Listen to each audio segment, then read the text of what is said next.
On the campaign trail, you called yourself a nationalist. Some people saw that as emboldening white nationalists. Now people are also I don't saying know why you'd that say the that. president. It's such a racist There are question. some people that say that now the Republican Party is seen as supporting white nationalists Oh, I because don't of your believe rhetoric. that. I don't What do believe you that. make of that? I don't believe it.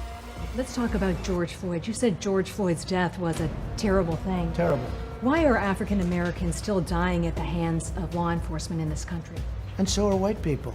So are white people. What a terrible question to ask. So are white people.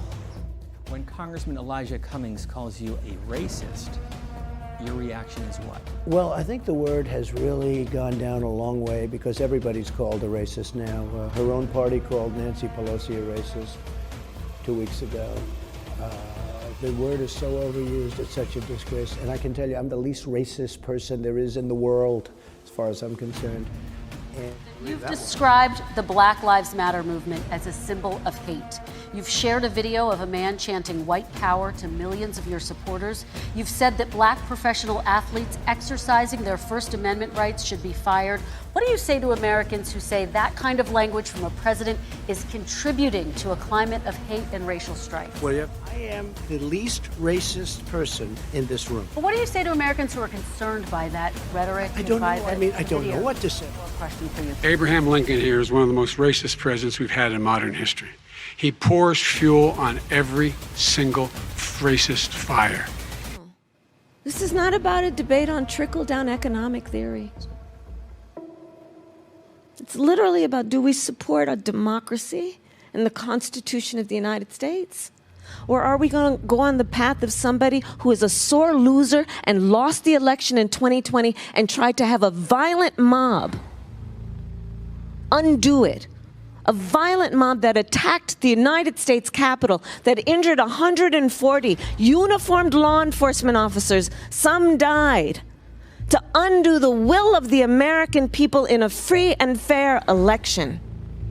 The bigger problem is the enemy from within, not even the people that have come in and destroying our country. By the way, totally destroying our country. The towns, the villages, they're being inundated. But I don't think they're the problem in terms of election day. I think the bigger problem are the people from within. We have some very bad people. We have some sick people, radical left lunatics. And I think they're and it should be very easily handled by, if necessary, by National Guard, or if really necessary, by the military, because they can't let that happen. He has repeated it many times, and you and I both know that.